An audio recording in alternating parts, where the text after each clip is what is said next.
नमस्कार, मी हेमंत देसाई. आत्ता मी टॅक्सीमध्ये आहे आणि शिवाजी पार्कमध्ये जी ऐतिहासिक एक तिरंगा रॅली झाली त्याचा साक्षी मी होतो आणि अक्षरशः प्रचंड जनसमुदाय आणि सगळे तरुण तरुणी तिथे होते आणि ते वातावरण अक्षरशः भारून टाकणारं होतं. देशामध्ये बदल होतो आहे.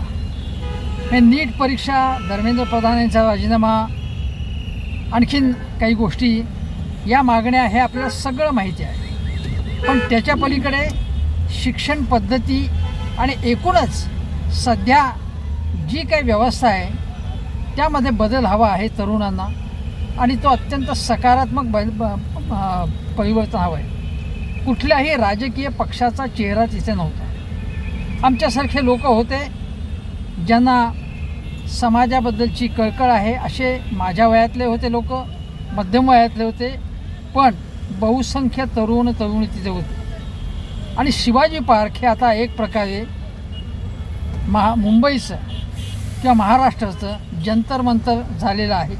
आणि तिथे एक 4-6 दिवसापूर्वी जे आंदोलन झालं त्यामध्ये उद्धव ठाकरे, आदित्य ठाकरे आणि बरेच जण होते. त्या ठिकाणी मी होतो.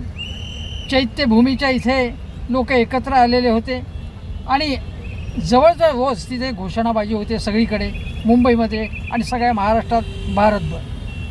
पण प्रत्यक्ष अशा ठिकाणी हजर राहणं, याच्यामुळे वातावरण कसं आहे, लोकांच्या आणि विशेषतः तरुणांच्या किंवा युवा वर्गाच्या मनातली आग धग काय आहे ते समजतं. आपण जो राजकीय नेहमीचा विचार करतो, भारतीय जनता पक्ष, काँग्रेस, मनसे, उद्धव ठाकरेंचा पक्ष, एकनाथ शिंदे, राष्ट्रवादी काँग्रेस, हा गट तो गट, याचा इथे काहीही संबंध येत नाही. मुलांना त्याच्याशी काहीही देणं घेणं नाही आहे. मुलांना परिवर्तन पाहिजे, कशा प्रकारचं पाहिजे याच्या पुढची विजन जी ते ठेवतील तेव्हा ठेवतील. पण जेव्हा समाजामध्ये अस्वस्थता असते आणि त्या अस्वस्थतेला कोणीतरी आवाज देणं आवश्यक असतो, तो आवाज कॉकरोच पार्टीने दिलेला आहे. आणि आता हा आवाज अनेक जण देऊ शकतील. हा आवाज कारण कुठेतरी ठिणगी पडायला लागते आणि मग आग पसरायला लागते. आजपर्यंत काही झालं की हिंदू मुस्लिम करायचं, परदेशी हात आहे आंदोलनामध्ये म्हणायचं, विरोधी पक्ष हे राजकारण करतायत म्हणायचं, किंवा विरोधी पक्षांच्या मागे ED CBI वगैरे लावायचं, शिवाय राष्ट्रद्रोही म्हणायचं त्यांना, आणि केवळ स्वप्न दाखवायची की 2027ला काय होणार आहे, मग 2030ला काय होणार आहे, 2047ला कसं काय होणार आहे, अशी केवळ स्वप्न दाखवायची, गाजरं दाखवायची आणि गंडवायचं लोकांना. याचा लोकांना वीट आलेला आहे. फक्त शिक्षण पद्धती नाही, एकूणच सरकार नावाची गोष्ट, पोलीस नावाची व्यवस्था, हे सगळे ज्या प्रकारे वागवत आहे सामान्य माणसाला, सगळीकडे अन्याय होतो. शाळांमध्ये होते, कॉलेजमध्ये होते, शाळा बंद होत आहेत, कॉलेजच्या फिया वाढतील तशा वाढवल्या जात आहेत, सगळीकडे खाजगीकरण होते आणि विशिष्ट उद्योगपतींच्याच हवाली अख्खा देश केला जातो आहे. रस्त्याची स्थिती वाईट आहे, विमानतळ वाईट आहेत, उद्योगधंदे बंद पडत आहेत, लहान उद्योगांना कोणी विचारत नाही आहे, देश कर्जबाजारी होतो आहे. अशा सगळ्या गोष्टी आत्ता होत आहेत आणि त्यामुळे कुठेतरी एका वेगळ्या आवर्तनात देश सापडलेला आहे. सगळं छान चाललं आहे, छान चाललं आहे असं दाखवलं जाते, पण तसं नाही आहे.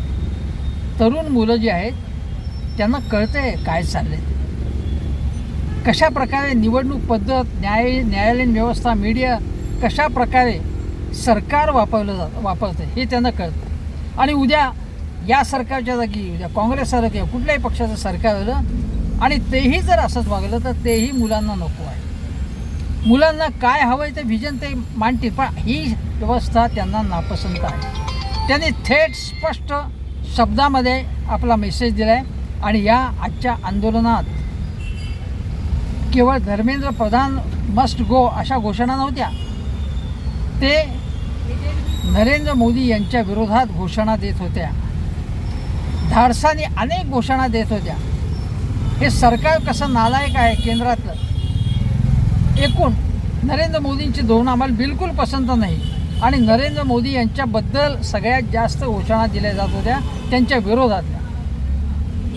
त्यातले शब्द काही आक्षेपार्ह असतील नसतील, तरुण आहेत, चुका करतात, पण त्यांचा राग आपण समजून घेतला पाहिजे. त्यांच्या मनात जो काही वन्नी साचला आहे तो बाहेर येतो. वणवा पेटला आहे, आता अक्षरशः वणवा पेटला आहे आणि सरकारने आता याची दखल घेतली नाही. केवळ धर्मेंद्र प्रधानचा राजीनामा होईल, पण त्या पलीकडे सिस्टीम जर बदलली नाही, ही भ्रष्ट व्यवस्था, ही अकार्यक्षम व्यवस्था, ही मुलांचं हित न जाणणारी किंवा आरोग्य व्यवस्था आपली ज्या पद्धतीने सगळी खाजगी कंपन्यांच्या हवाली केली जाते, सगळ्या गोष्टी महाग होत आहेत आणि रिझर्व्ह बँकेपासून प्रत्येक गोष्ट वापरली जाते सरकार आपल्या राजकारणासाठी. प्रत्येक गोष्टीचं राजकारण केलं जाते.